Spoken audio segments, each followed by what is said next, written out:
check.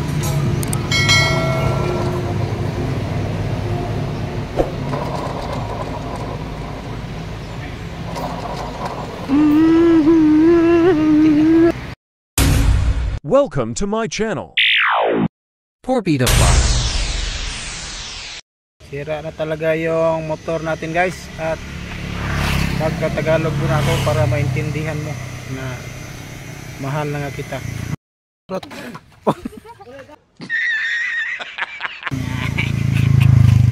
Yan guys, dalhin na natin to sa kasa para mapaayos na natin tong body natin, kasi hindi na ako kontento sa kanyang takbo at takot ako baka masiraan ako sa daan, aberya tayo. Palagi naman tong ginagamit, araw-araw na naman natin tong ginagamit guys, kaya dalhin natin to sa kasa para ipacheck na natin kung ano bang may sira dito.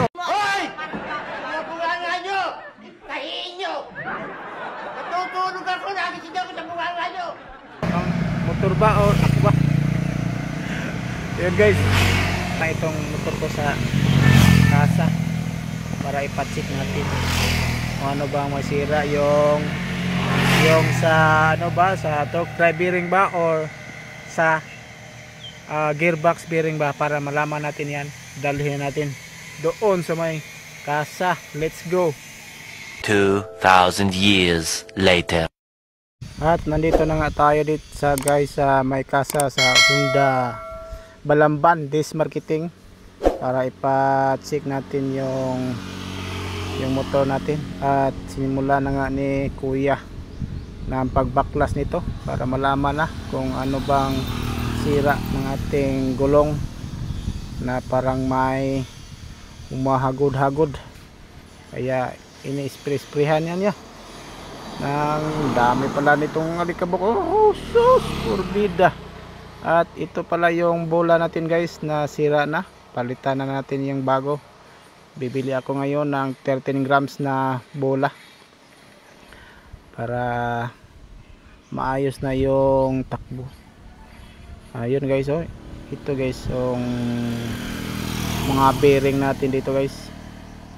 At yun nga, sinimula ng baklasin ni Kuya yung torque drive para ma-check na yung bola kung sira ba talaga na ano.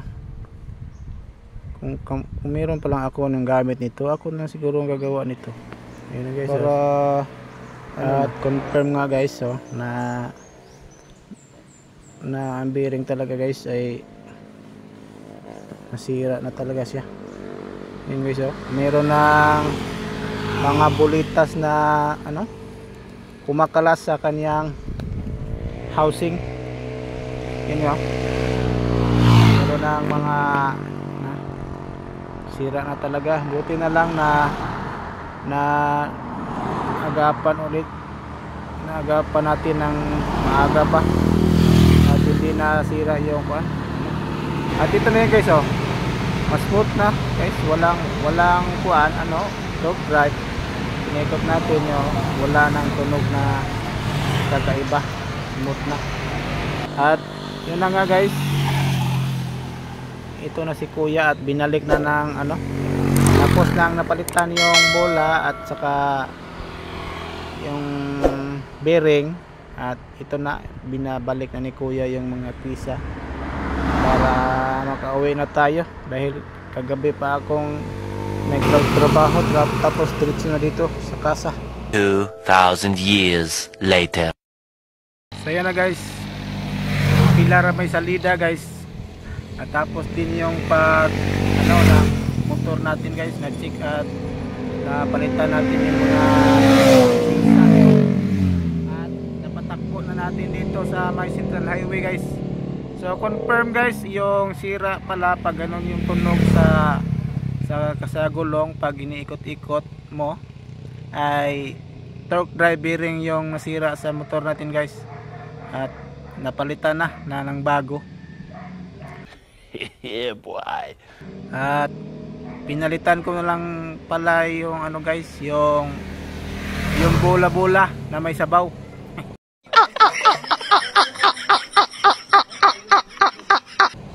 Yung bola pala guys, yung fly ball ay pinalitan ko ng 13 grams at nagustuhan ko yung takbo ng ano guys, ng 13 grams na bola kasi yung paangat na daan ay kayang-kaya niyang iangat yung kuan, yung motor natin guys, at napaka-smooth yung takbo niya. Parang maintain yung takbo at yung yung throttle hindi nag down, patuloy siyang arangkada. Kaya ito na siya ngayon guys. Oh, nandito kami sa sa daan na. Dahil pabalik na ako dito sa Cebu para magtrabaho naman ulit tayo. Yan guys, ito na siya guys. At ito yung guys, tunog niya guys, oh. At napaka smooth na nang yung tunog. Oh, yun oh. Oh, wala na. Yun oh. Oh. Wala na guys. Napaka smooth na guys. Malinaw na torque driving pala yung yung nasira. At pinalitan ko na. At yung nagastos pala natin dito guys lahat ay 1K. Mataginting na 1,000 pesos. What? Pero okay lang naman yun guys, dahil dapat naman yun sa motor natin na gastusan para ma-maintain yung sira.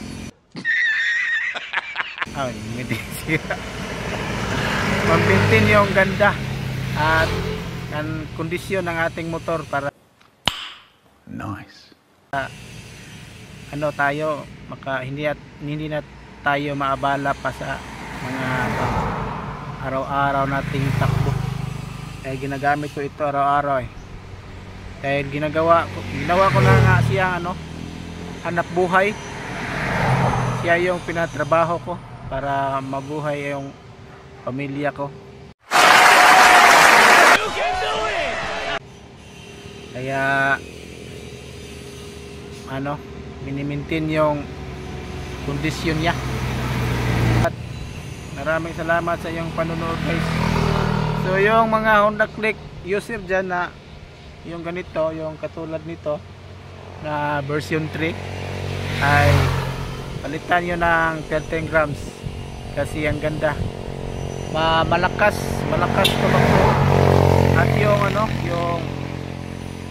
pihit, yung arangkada ay malakas. So yun guys, at huwag nyo nang hintayin na hindi na tumakbo yung motor nyo saka nyo na ipaayos, dahil malamang marami na yung sira at hindi na kaya sa bulsa na ipaayos pa para kaya tingin nyo ay mayroon na kayong nararamdaman na kakaiba sa kanyang tunog at takbo, ay ipaayos nyo na kaagad para hindi na mag-abot ang mga nasabot. Yun guys, dagang salamat. Babush!